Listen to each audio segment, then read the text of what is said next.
저를 알고 계신 분들도 계시고 저랑 처음이신 분들도 계신데 여러분들 뭐 시간표 다 받으셨겠지만 네. 시간표 다 받으셨겠지만 저 시간표에 붙박이라고 되어 있는 사람이 저예요. 저입니다. 박요셉이라고 하고요. 네. 아까 붙박이에요. 붙박 아니고요. 붙박입니다. 시간표에서 붙박이라고 되어 있으면 제가 수업을 하는 시간이구나 라고 확인을 해주시면 되고 시리얼 같은 경우에 2권 받으셨을 거예요. 하나는 비문학이고 하나는 네, 문학입니다. 제가 문학이에요. 다른 선생님이 들어오셨을 때는 비문학 교재로 갖다가 진행이 된다라는 점 네, 말씀을 드립니다. 네.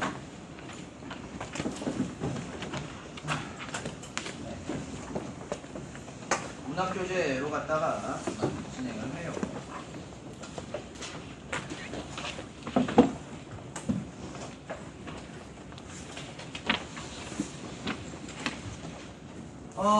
여러분들과 이제 진행을 하게 될 부분이 문학인데요. 문학 같은 경우에는 사실 여러분들이 살펴보게 되는 애들이 늘 뻔해요. 그쵸? 먼저 좀 오리엔테이션 형식으로 갖다가 문학에 대한 얘기를 조금 하면 여러분들이 내신이든 모의고사든 만나게 되는 문학 분야는 일단 크게는 2가지예요. 무슨 문학이랑 무슨 문학이랑 있죠?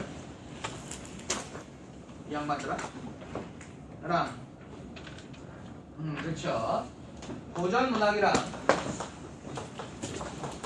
현대 문학으로 나눠지게 됩니다. 그럼 현대와 고전을 나누는 기준이 뭔지 아시는 분?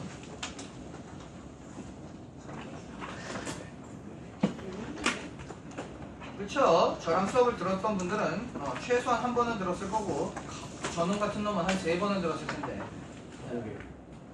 그렇죠. 1894년 갑오개혁을 기준으로 합니다.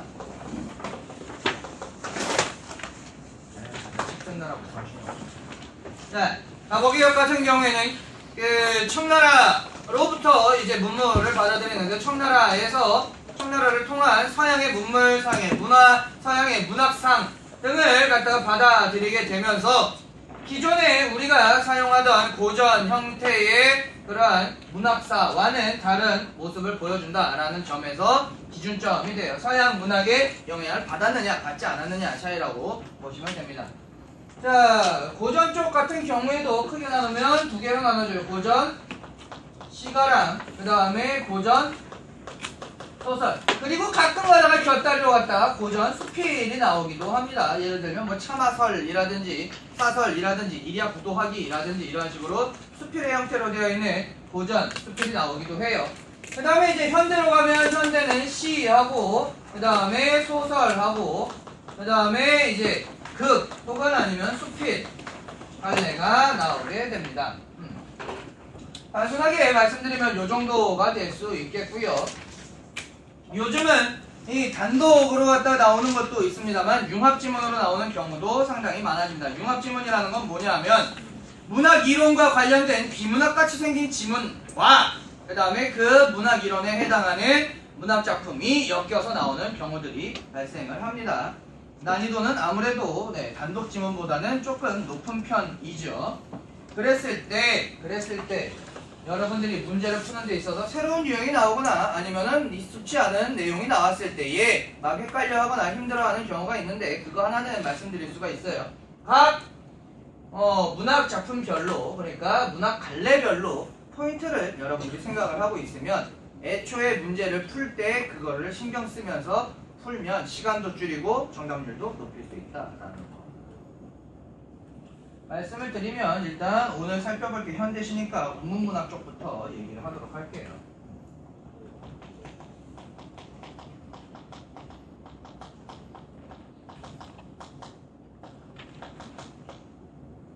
문문문학 갈래 쪽을 갖다가 여러분들이 문제를 만나게 됐을 때 포인트는 뭐냐 하면 맨날 얘기하는 것 중에 하나인데, 제가 맨날 얘기하는 것 중에 하나인데, 문문문학 쪽에서는 물어보는 게 거의 한정되어 있어요. 뭐하고 뭘 물어보느냐 하면 화자와 관련된 거 물어봅니다.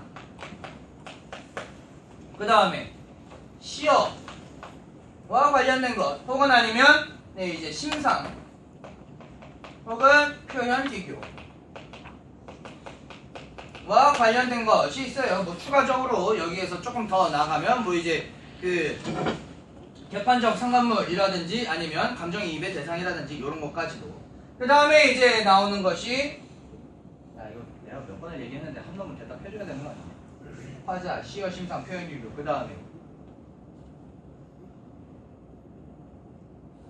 작품을 보는 그렇죠. 관점에 대한 얘기가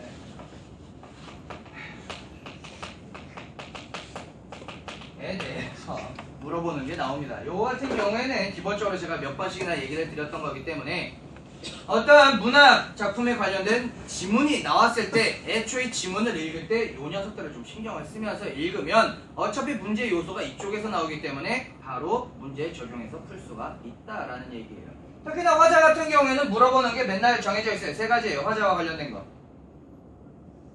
화자가 어떤 상황에 놓여 있는지, 화자의 처지, 그 다음에 그러한 처지 속에서 어떻게 느끼는지, 화자의 누가 음소거 버튼을 눌러놨니? 화자의 정서, 그리고 정서를, 그러한 정서를 가진 화자가 어떻게 살아가는 모습을 보이고 있는지, 태도. 야 대답 안 해주면은 수업하기 힘들다. 자, 처지 같은 경우에는 두 가지로 나뉘어요. 개인적인 처지와 그 다음에 사회적인 처지가 있어요. 개인적인 처지, 개인적인 처지는 뭐가 있을까요?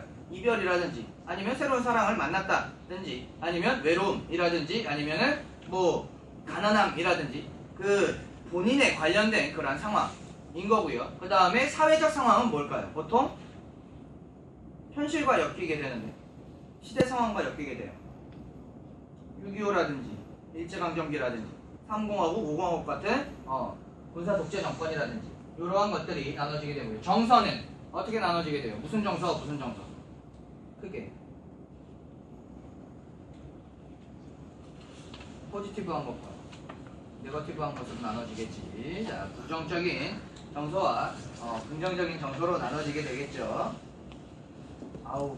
자, 긍정적인 정서 같은 경우에는 뭐 어떠한 기쁨이라든지 사랑이라든지 환희라든지 이런 것들일 것이고요. 그 다음에 부정적인 정서 같은 경우에는요, 슬픔이라든지 한이라든지 외로움이라든지 고독 이런 것들이 될 거고요. 그 다음에 태도 같은 경우에도 두 가지로 나눠집니다. 이러한 정서를 가지고 그냥 죽은 듯이 조용히 살아갈 것이냐 아니면 이것을 바꾸고자 할 것이냐. 어떠한 태도, 어떠한 태도죠? 적극적인 태도와 소극적인 태도가 되겠죠. 네, 감사합니다. 자, 그 다음에 이제 시어 부분 같은 경우에는 하나 기억을 해야 될 게 시에서 사용되는 언어들을 시어라고 얘기를 해요. 시어 같은 경우에는 사전적인 의미로만 해석이 가능할까요? 사전적인 의미로만 해석이 가능한 단어인가요? 아니죠. 네. 어떠한 특징을 가지죠? 함축성을 가지죠.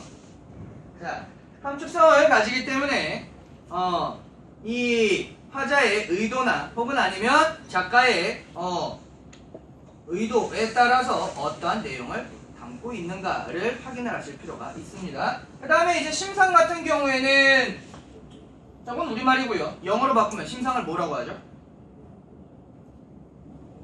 네, 감사합니다. 이미지라고 합니다.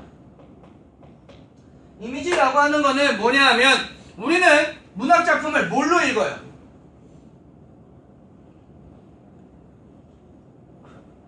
글로 돼 있는 걸 읽죠. 그쵸? 오늘 수업 중에 제일 글로 되어 있는 걸 읽는데 사실 글로 되어 있음에도 불구하고 그 글을 읽으면서 머릿속에 그려지는 것들이 있어요. 예를 들면 푸른 하늘 아래에 펼쳐진 넓은 들판 위로 지고 있는 태양이라고 하면 분명히 저는 글, 그러니까 말, 언어로 여러분들에게 전달을 드렸지만 머릿속에, 여러분들 머릿속에는 푸른색의 하늘과 그 밑에 넓은 들판과 지고 있는 붉은 태양을 그렸을 거예요. 여러분들 눈으로 지금 봤어요? 제가 보여드렸습니까? 아닌데도 상상을 했죠. 보지 않았지만 본 것처럼 머릿속에 그려지는 것을 심상이라고 해요. 보지 않았는데도 본 것처럼이니까 무슨 심상이야? 시각적 심상이죠. 듣지 않았는데도 들린 것처럼 청각적. 맞지 않았는데도 맡은 것처럼 후각. 맛보지 않았는데 맛본 것처럼 만지지 않았는데 만진 것처럼 촉각. 그리고 두 가지 심상 이상이 복합되어서 서로 전이를 일으키는 것을 공감각적 심상이라고 하죠. 네. 그래서 이러한 심상들도 확인을 해둘 필요가 있고, 그 다음에 이제 표현 기교 같은 경우에는 크게 셋으로 나눠집니다. 비유와 강조와 그 다음에 변화 혹은 변주라고도 하는데, 이렇게 세 가지의 카테고리로 나눠지게 돼요. 비유는 여러분들 많이 얘기를 했었는데, 뭐뭐처럼 뭐뭐인 듯 뭐뭐이냐 뭐뭐같이 직유법. A는 B이다. 은유법. 그쵸? 그 다음에 또 사람이 아닌 것을 사람인 것처럼 의인화. 생물이 아닌 것을 생물인 것처럼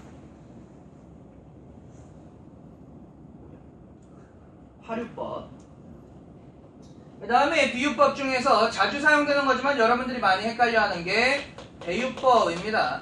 대유법은 대신해서 비유하는 게 대유법이에요. 이 대유법도 자세하게 나누면 두 가지로 나눠집니다. 제유법과 환유법으로 나눠지게 돼요. 제유법 같은 경우에는 제자가 제한하다 제자예요. 그러니까 제한된 것으로 전체를 표현하는 겁니다. 부분으로 전체를 표현하는 거죠.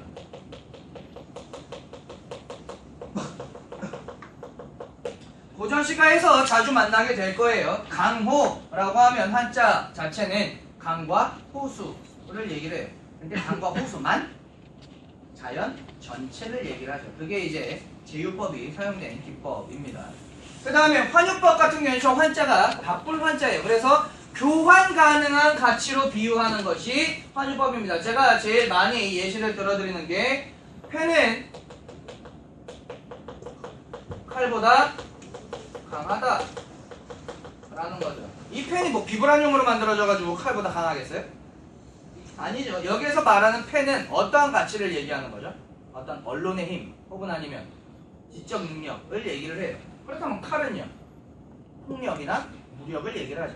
그래서 이 펜은 칼보다 강하다는 건 칼보다 강한 펜이 있구나 라는 얘기가 아니라 무력이나 폭력보다 무엇의 힘이 더 강하다라는 걸 강조하기 위해서, 그렇죠? 언론의 힘이나 지식의 힘을 강조하기 위한 표현이구나. 펜은 어떠한 교환 가치를 가지고 칼은 어떠한 교환 가치를 가지는구나 라고 비유되는 것을 환유법이다 라고 얘기를 해요. 그 다음에 강조 같은 경우에는 뭐 여러분들이 알고 있는 다양한 방법들이 있어요. 예를 들면 한 번 얘기했던 거 두 번 얘기하고 두 번 얘기했던 거 세 번 얘기하는, 술 취한 게 아닌 이상 강조하는 거죠. 그걸 무슨 법이라고 얘기해요? 그렇죠. 반복법이죠. 한 번 얘기했던 거 두 번, 두 번 얘기했던 거 세 번, 세 번 얘기했던 거 네 번. 그 다음에 또 점점 커지게, 점층법, 점점 작아지게, 점강법.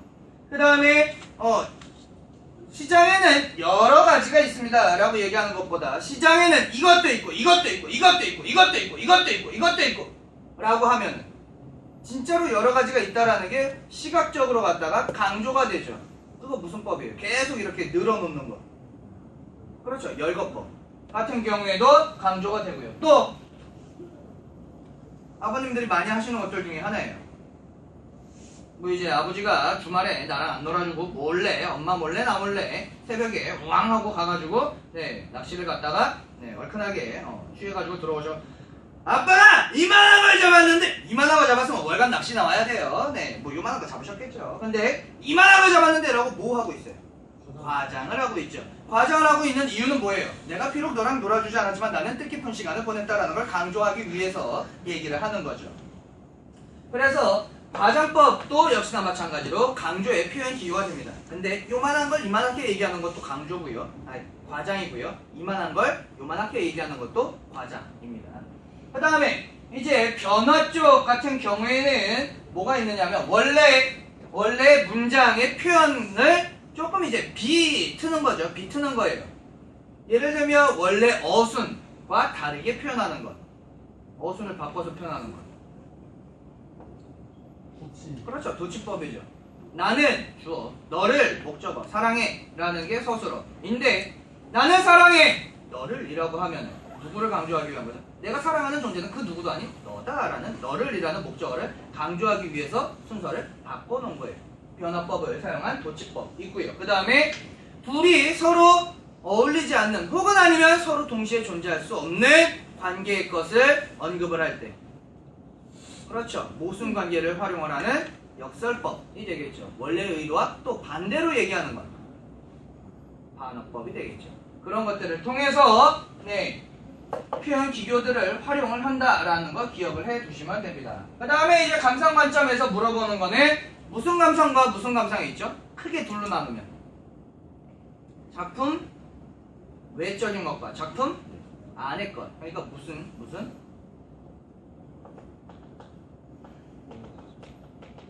내재적 관점과 외재적 관점이 있죠. 외재적 관점은 세 가지예요. 작품 바깥의 것들 뭐 있죠? 현실과 관련되는 현실을 작품에 뭐 했다? 리플렉션 했다. 그렇죠? 네. 반영론적.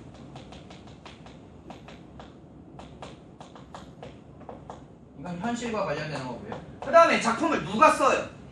작가가 써요. 작가론적. 작가가 자신의 의견 혹은 의견이래. 자신의 의도를 표현을 했다라고 해서 표현론적 관점이 이건 작가와 연결되고요. 그 다음에 작품을 누가 읽어요? 독자가 있죠. 근데 독자가 그걸 읽고 나서 어떤 유용함이 있었는가? 효용론적 관점이 있어요. 요건 이제 독자와 관련이 됩니다.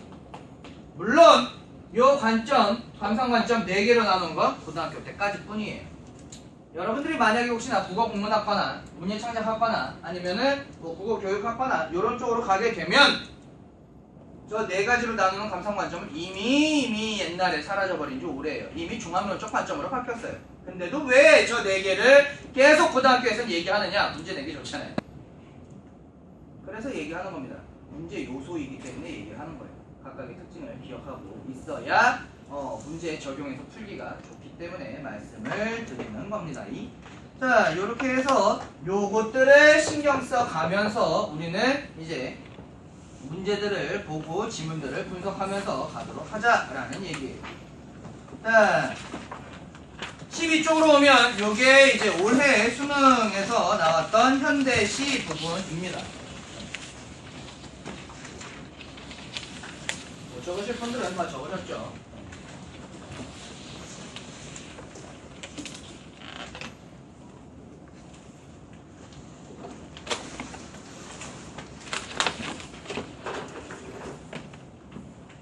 제가 시를 해드릴 때는 저랑 수업을 해보신 분들은 아시겠지만 저는 뭐부터 짚어주고 가요? 그렇죠. 제목부터 짚어주고 가요. 시 같은 경우에는 시라는 작품 자체가 함축적인 의미를 갖고 있는 경향이 있기 때문에 제목에서 그 방향성이나 작가의 의도나 혹은 작가가 표현하고자 하는 내용을 함축적으로 함축적으로 갖다가 써놓은 것이기 때문에 그거는 살펴보는 것이 작품의 해석, 방향성을 잡는 데 도움이 된다라는 얘기입니다.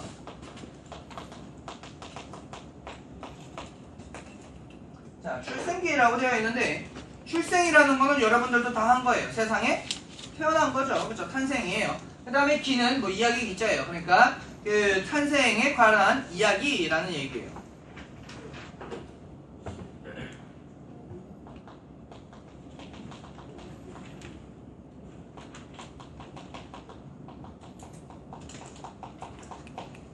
이 출생이라고 한다면 뭐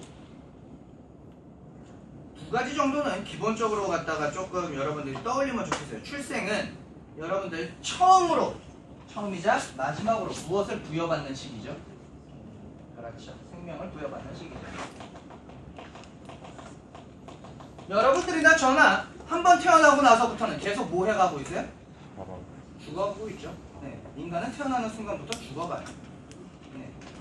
그렇기 때문에 오는 데는 순서 있어도 가는 데는 순서가 없어요. 그래서 늘 현실에 지금의 최선을 다할 필요가 있는 겁니다. 내일 하지 뭐, 모레 하지 뭐. 내일하고 모레가 올지 어떻게 할까요? 네. 지금의 최선을 다해야 된다. 자, 이 생명력 그 다음에 또 뭐랑 연결이 될까요? 태어나는 게 그냥 나 혼자서 뿅 하고 태어나요? 어떤 관계와 배경에서 태어나겠죠.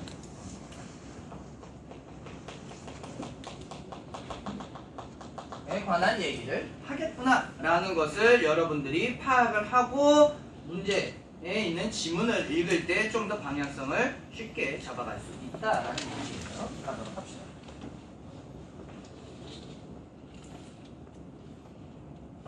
검정포대기 같은 까마귀 울음소리 뭐뭐 같은 뭐뭐처럼 뭐뭐인 듯 뭐뭐 있냐? 아니 그렇지 직유법.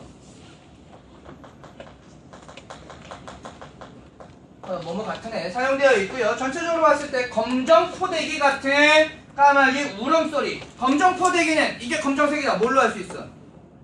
시각적 심상이야. 근데 울음소리는 청각적 심상이야. 자, 울음소리가 검정포대기 같다라고 하고 있어. 그러면 뭐야? 울음소리가 검정포대기 같으니까 청각의 시각화예요.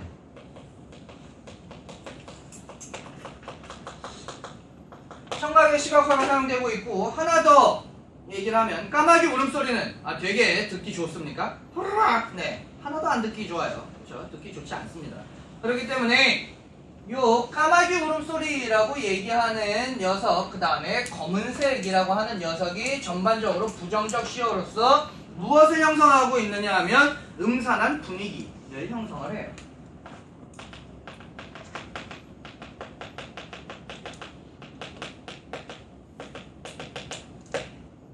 자, 그렇다면 요거를 건져냈으면 그냥 요거를 봤을 때 감각적 표현을 통해서 분위기를 형성을 하는구나 가 머릿속에 들어와 있어야 된다라는 얘기예요. 볼래요? 자, A 2번 보시면 1번에 청각의 시각화를 통해 음산한 시적 상황을 조성하고 있다. A 부분을 읽으면서 이게 정리가 됐으면 문제 보는 순간 제꼈을 거예요.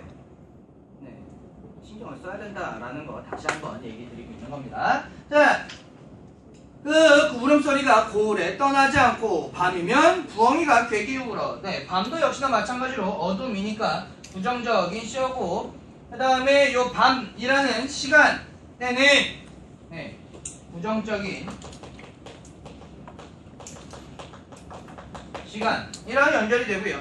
그 다음에 부엉이가 괴괴히 울어라고 하는데 괴괴히 울었다라는 거는 뭐랄까 좀 쓸쓸하고 적막할 정도로 쓸쓸한 느낌이 들게 울었다. 적막은 아니고 죄송합니다. 쓸쓸한 느낌이 들도록 우는 거죠. 그래서 이 쓸쓸함을 통해서 역시나 마찬가지로 어떤 은산함 혹은 아니면 스산함 이렇게 연결이 되는 겁니다. 분위기가 전반적으로 갖다가 형성이 되고 있죠. 남쪽 먼 포구. 사실 이 남쪽 먼 포구는 조금 TMI입니다만 요 경상남도 통영을 얘기해요. 이 글을 쓴 작가의 출생지예요. 탄생지입니다. 출생지라고 할게요.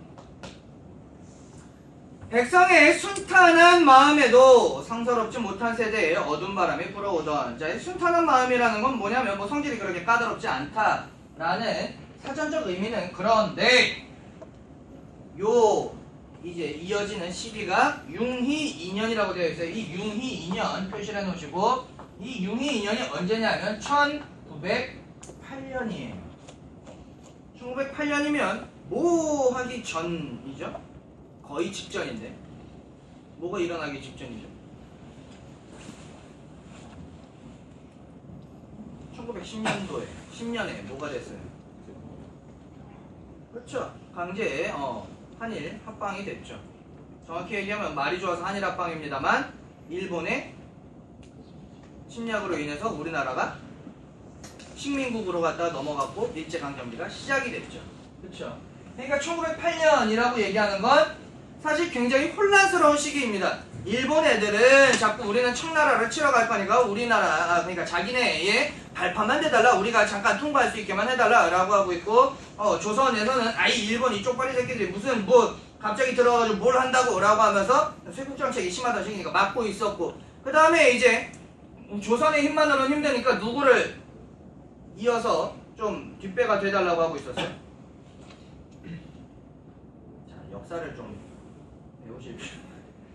러시아를 뒷배로 갖다가 사용을 하려고 했어요. 그래가지고 러시아와 청나라와 조선과 일본이 서로 이제 그 정확히 얘기하면 청나라하고 러시아하고 일본하고 그 세 개 강국 사이에 낑겨가지고 샌드위치였던 굉장히 힘겨웠던 시기예요. 이쪽에 눈치를 볼 수도 없고 저쪽에 눈치를 볼 수도 없고 얘한테는 내주기 싫고 결국은 근데 사실 2년 뒤에 어떻게 됐어요? 이 일본 애들이 청나라 뚝 까잡고 러시아까지 뚝 까잡고 우리나라까지 먹었죠. 네. 그렇게 되는 부정적인 시기를 암시하는 때입니다. 그래서 이 1908년은 일제 강점을 앞둔 시기가 되죠. 그리고 그래서 아까 전에 얘기하던 이 순탄한 마음 같은 경우에는 백성들은 사실 그러니까 뭐 국민들은 사실 뭐 어떤 정치 혹은 아니면 뭐 전체주의 같은 사상 이런 거 이데올로기 이런 거에 관심이 있어요? 없어요. 그래서 뭐만 지킬 수 있다면 우리나라 자체의 정체성만 지킬 수 있다면 아무래도 상관이 없었는데 사실은 누가 나 쳐들어왔던 거죠. 일본이 쳐들어와서 야 이제 니들도 일본이야 라고 얘기를 했단 말이에요. 그거는 이 순탄한 마음을 갖고 있던 백성들에게도 상서롭지 못했다라는 거예요. 왜? 그건 옳지 않은 거니까. 자, 어두운 바람이 불어오던 그 어두운 바람도 역시나 마찬가지로 암울한 시대적 상황을 얘기를 하죠.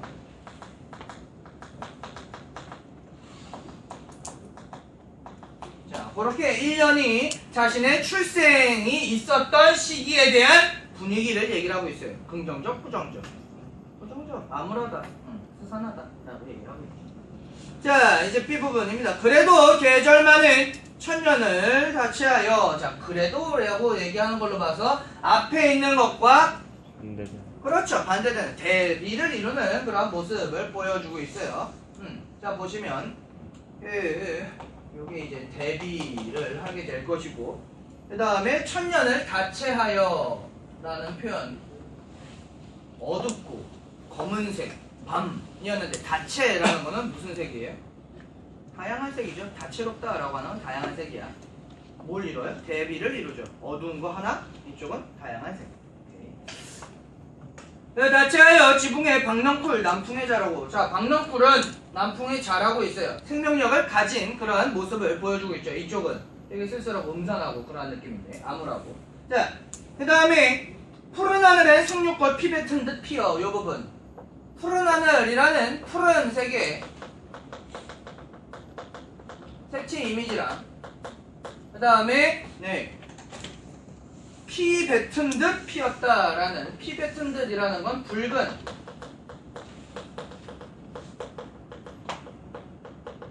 색채 이미지인데, 이 푸른색하고 붉은색이 같이 나오면 뭐 약간 보색 효과로 갖다가 이제 색채 대비를 통해 강렬한 인상을 줘요. 조금 더 확장적으로 생각을 해본다면 푸른색, 붉은색 하면은 뭐가 딱 떠오르면 좋은데? 그렇죠. 태극기 얘기를 하는 거예요. 확장적으로 갖다가 해석을 했을 때 우리 민족의 얼이자 우리 민족의 정체성이죠. 근데 이러한 것이 뭐에 영향을 받고 있는 거죠? 1년에서 얘기했던 암울한 시대 상황에 영향을 받고 있는 거를 얘기를 하고 있죠.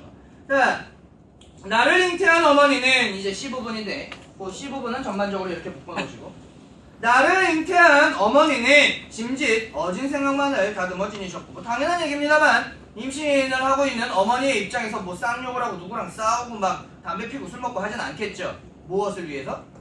태어난 아기의 건강과 태교를 위해서 그런 식으로 갖다 하잖아요. 그래서 어머니는 그러한 생각을 하셨고, 젊은 의원인 아버지는 부럽다. 영앤 리치 젊고 의사야. 자, 아버지는 밤마다 사랑해서 쩌렁쩌렁 글을 읽었었다. 자, 쩌렁쩌렁 뭐가 사용됐죠? 소리를 흉내내는 말. 의성어, 의태어까지 다 묶으면 그걸 뭐라 그래? 오징어 말고. 음성상 징어. 자, 그렇게 얘기를 해요. 자, 음성상징어를 활용을 하고 있고요. 그렇다면 음성상징어는 보통 왜 활용을 하죠? 무엇을 부여하기 위해서? 그렇지. 네, 좀 크게 얘기해줘. 자, 생동감을 부여하기 위해서죠. 자, 그래서 태어나기 전에, 나라는 존재가 태어나기 전에의 그 나를 기다리고 있는 어머니와 아버지의 모습을, 어머니는 어떻고 아버지는 어떻고 짝을 이루고 있네요. 무슨 표현? 짝을 이루고 있어. 그렇죠. 이것들아 크게 좀 얘기해. 내가 너 틀렸다고 뭐라고 하든, 저는 틀렸다고 뭐라고 하는 사람이 아니라 왜 대답 안 하냐고 하는 사람입니다. 자, 대답을 틀려도 하세요. 대꾸법을 활용을 하고 있습니다. 대꾸법을 통해서 내가 태어나기 전에 집안의 분위기 혹은 아니면 가족들의 모습을 언급을 하고 있어요. 자, 왕고모댁 제삿날 밤 열 나흘 새벽 달빛을 밟고 유월이가 익은 제삿밥을 먹고 나서 이 뒷부분에서는 눈에 띄는 단어가 하나 있습니다. 반복이 되고 있는 단어가 하나가 있어요. 뭐죠? 제사. 자, 제사는 생명력이 있을까요? 없을까요? 없어요. 그렇죠. 죽은 대상에게 하는 게 제사잖아요. 근데 그 제사라는 단어가 반복이 되어 나오고 있는데 사실 이 얘기는, 이 작품에서 얘기는 뭐에 대한 이야기였어요? 출생에 대한 이야기죠. 근데 제사라는 상황에서 내가 태어났다라는 얘기는 나는 생명을 부여받고 이 세상에 태어났지만 이 세상은 어디에 있었다라는 느낌을 주고 있어요. 죽어 있었다라는 얘기. 내가 태어난 시대는 죽은 시대였다라고 얘기를 해요. 왜? 혼란스러운 시기. 곧 뭐가 돼버리는 시기? 일제강점기가 돼버리는 시기. 나는 태어나서 이제 말을 하고 경험을 할 수 있는 나이가 됐을 때 처음 경험하는 세계가 어떤 세계야? 일제강점기인 세계. 일제강점기인 조국을 경험하게 된단 말이에요. 그래서 내가 태어난 시대는 죽은 시대다라고 이미지를 가지고 있는 겁니다. 자, 꼭 그렇게 확인을 해두시고, 희미한 등잔불 장지 안에, 장지는 뭐 방과 방 사이에 문 이렇게 막아놓은 문을 얘기를 해요. 번문 용례 사제주의에 욕된 후에, 요게 이제 그 주제의식이 표현되어 있는 건데, 내가 태어나긴 태어났는데 되게 자랑스럽게 태어났습니까? 뭐라고 표현하고 있어? 욕된 후에라고 얘기하고 있어. 왜? 내가 겪게 될, 내가 마주하게 될 현실은 영광스러운 역사입니까? 치욕스러운 역사입니까? 치욕스러운 역사이기 때문이죠. 그래서 이 부분, 시대에 대한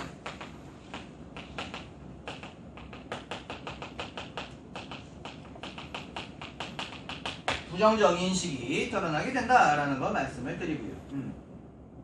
그러한 욕된 후예로 세상에 떨어졌나니, 세상에 태어났다라고 하지 않고 세상에 떨어졌다라고 얘기를 하고 있어요. 무슨 이미지죠? 떨어졌어. 그렇지, 하강적 이미지. 그러니까 나는 세상에 태어나서 뭔가 이러한 긍정적인 느낌을 받는 게 아니라 나는 세상에 어떻게 돼버린 느낌이에요? 버려진 느낌, 툭 떨어져 버린 느낌이에요. 왜? 세상이 어디에 있는 상황이니까? 죽어있는 상황이니까, 부정적인 상황이니까. 자, 그래서 신월같이 슬픈 족속의 태반을 보고, 이 신월이라는 건 뭐냐면 초승달을 얘기를 하는데, 초승달은 가득 차 있고 완전한 형태인가요? 아니면은 이지러져 있고 불완전한 형태인가요? 이지러져 있고 불완전한 형태이고, 꽉 차 있으면 뭔가 생명력이 꽉 찬 느낌, 밝은 느낌인데 요만큼만 있으면 생명력이 거의 없고 그 다음에 굉장히 비어있는 느낌이죠. 여기 나오는 태반이라는 거는 아이, 여러분들 저거 시간에 기술과정 시간에도 배우시기야 했겠지만, 생물학 시간에도 배우시기도 했겠지만, 여성의 자궁 내에서 이제 아이를 이렇게 감싸고 있는 것이 태반입니다. 그래서 이제 외부의 어떠한 세균이나 이런 것들을 막아주는 역할을 해요. 보호의 역할을 해요. 자, 이건 아이의 보호이고요. 내가 태어난 세상은 나를 보호해줄 수 있어, 없어? 국민을 보호해줄 수 있어, 없어? 뭐가? 국가가 보호를 해줄 수가 없어요. 이 태반은 국가를 얘기를 해요. 국가가 나를 보호해줄 수 없는 상황에 나는 태어나버렸구나 라는 얘기예요. 그래서 이 신월같이 슬픈 제 족속의 태반이 의미하는 것은 무엇을 겪을 수밖에 없는 운명을 얘기하죠? 일제강점이라는 부정적인 현실을 겪을 수밖에 없는 운명을 얘기를 해요.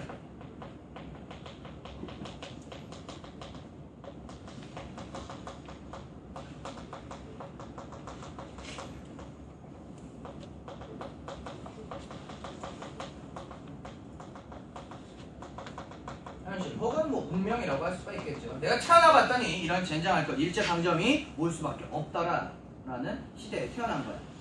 내 스스로 고고의 곡성을 치른 것이 아니련만 이 부분이 되게 놀라운 편인데 애기들은 태어나면 울어요. 그쵸? 네. 안 울면 의사가 궁디팡팡이라도 해서 울려요. 그 이유는 이제 이 기관지에 남아있는 양수를 이렇게 뱉어내기 위해서 하는 건데 과학적으로 따지면 TMI. 자, 그렇긴 한데 여기에서 생각을 하는 건 이 시대가 슬펐기 때문에 운 건 아니에요. 애가 태어났는데 아이 1908년에 태어났어. 아이 2년 후면은 일제강점기에 응애 라고 하고 울진 않았겠죠.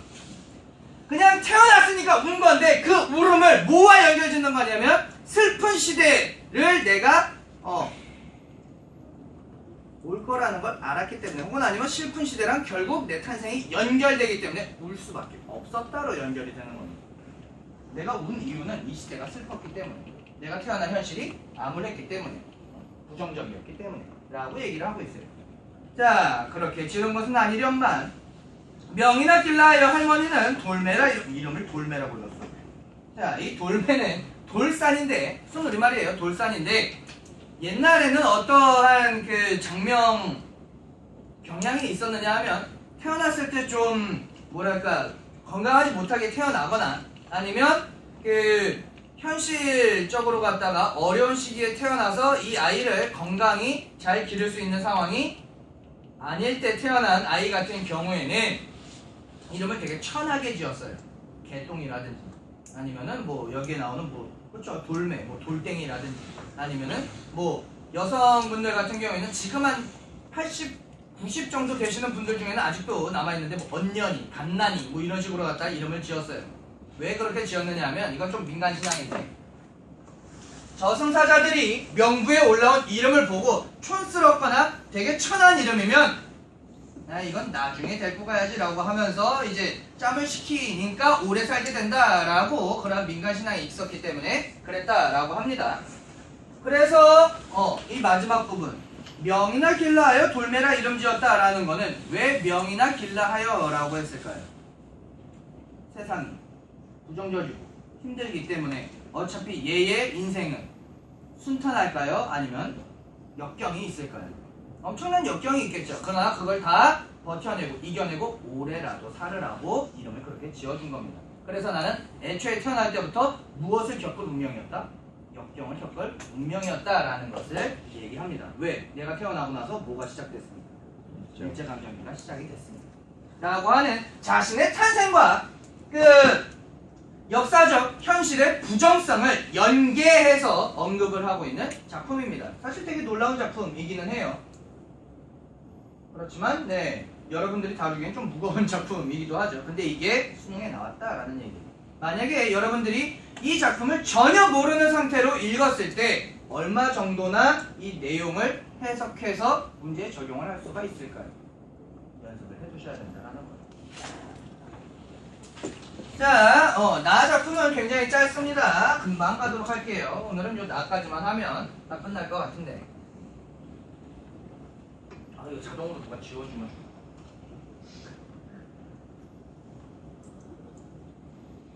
야이씨 팔 아파.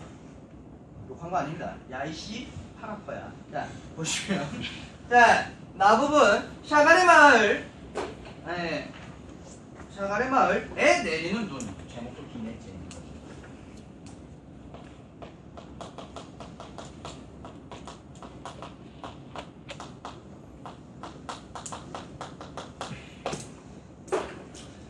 이 샤가리 마을에 내리는 눈이라는 작품 같은 경우에는 사실 제목만 보면 뭔 헛소리인지 모르겠어요. 자, 그렇다면 3번 문제를 보시면 보기 박스가 나와 있어요. 여러분들 문학 작품을 진행을 하실 때 3번처럼 보기 박스가 있다라고 한다면 작품을 읽기 전에 보기 박스부터 읽고 진행을 하세요. 보기 박스를 읽었을 때 그 작품에 해당하는 배경 지식 혹은 아니면 이 작품을 감상할 수 있는 방향성을 제시해 주기 때문에 그걸 읽고 작품을 읽는 것과 작품만 읽고 해결해 보려고 하는 것은 굉장히 큰 차이가 있습니다.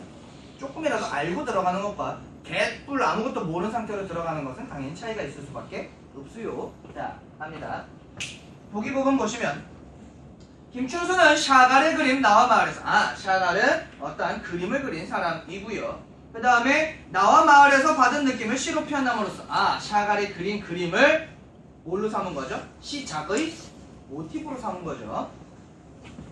그래서 상호 텍스트성을 구현했다. 무엇을 무엇으로 바꾼 거죠? 그림을 글이라는 텍스트로 갖다가 바꾼 거예요. 올리브빛 얼굴을 가진 사나이와 올리브빛 얼굴을 가졌으면 이건 병원 가야 되지 않냐? 자, 당나귀가 서로 마주보고 있는 그림에서 올리브빛 얼굴이라고 하면 약간 슈렉.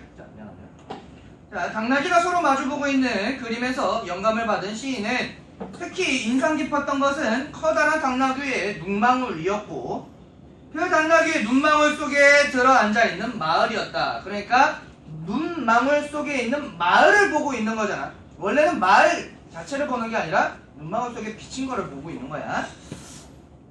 또한 밝고, 그 부분은 괄호를 칠게요. 또한 밝고 화려한 색감을 지닌 이질적 이미지들의 병치가 뭐예요? 병렬적으로 배치하는 겁니다. 하나 이렇게 배치를 통해 샤갈의 초현실주의적 그림에 대한 감각적 인상을 자신의 고향 마을에 투사하여 다양한 이미지의 병치로 변용을 했다. 까지 묶어두시면 되겠고, 그 다음에 동그라미 칠 거 봄을 맞이한 생동감, 생동감을 표현하고자 했고 고향의 마을의 따뜻한 풍경에 대한 그리움 동그라미 쳐놓고 그것을 형상화한 작품이구나. 이 본문에서 본문이 아니라 보기 박스에서 건져내야 될 거는 2개 정도가 되겠죠. 뭐와 뭐죠? 이미지의 병치로 갖다 변용을 했다라는 것. 무엇을? 그림에서 나타나는 초현실주의적인 그러한 모습을 이미지의 병치로 변용을 한 거 하나. 그 다음에 형상화를 했는데 뭐와 뭐를 형상화를 했어? 생동감과 그리움을 형상화했다라는 거. 그거 2개만 건져내면 돼요. 자, 본문을 보면서 가도록 하죠. 샤갈의 마을에는 3월에 눈이 온다. 이 샤갈의 마을 같은 경우에는 실제로 존재하는 마을인가요? 아까 전에 뭐라고 얘기했어? 그림에서 모티브를 얻었다라고 하니까 요거 같은 경우는 일단 우리나라가 아니야. 이국적이고 그 다음에 실제 존재하는 것도 아니야. 환상적. 그러한 공간이죠. 자, 3월에 눈이 온다. 눈 같은 경우에는 흰색이죠. 흰색의 색채 이미지가 있고요. 그 다음에 봄을 바라고 서는 사나이의 관자놀이 같은 경우에는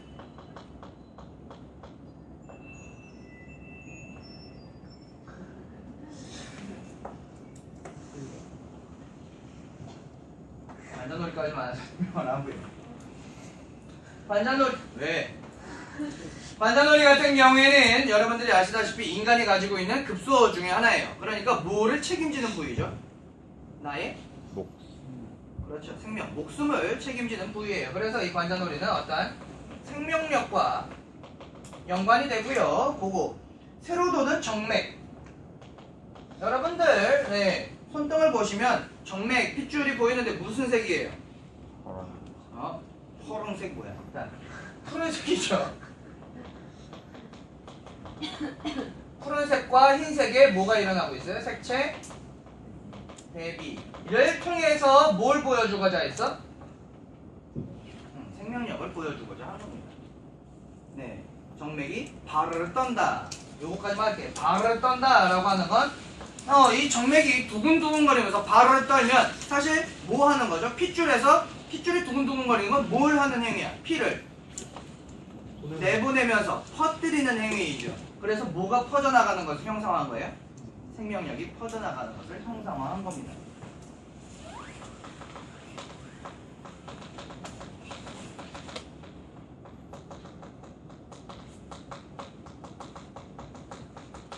되게 애매하게 끊어졌는데 그 뒷부분까지 여러분들이 읽어보시고 숙제는 16쪽에 8번까지 드리도록 하겠습니다. 빨리 얘기해. 아까 전에도 그랬는데 이런 진장을. 야, 그러면은 괜히 쉬는 시간 뺏었잖아. 죄송. 끊어.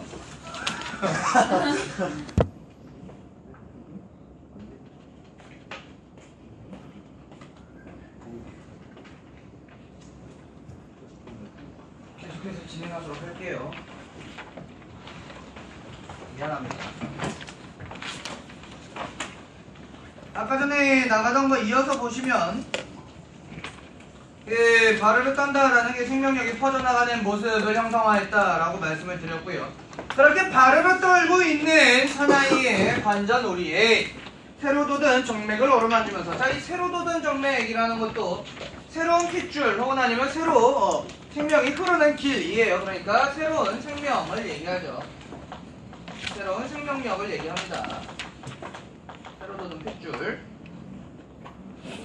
어루만지며 눈은 수천 수만의 날개를 달고, 자, 수천 수만의 날개를 달고 내려와. 원래 눈에는 날개가 있어요? 레드불이야? 없어요.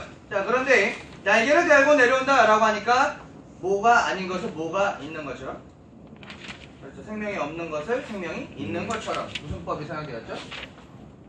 그렇지. 화교법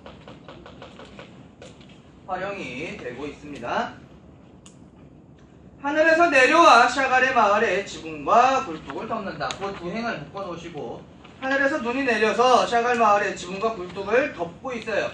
덮었다라는 거는 이제 눈에 어떤 포근한 느낌과 연관이 되기도 하고요. 그 다음에 눈이 내리기 전의 모습을 생각해보면 형형색색으로 갔다가 다른 이제 색깔들이 있는 더러운 혹은 아니면 굉장히 난잡한 그런 세상이 뭘로 바뀌어요? 눈이 싹 내리면 온통 하얀색으로 변하죠. 그래서 어떻게 된 느낌을 줘요? 지저분한 것들이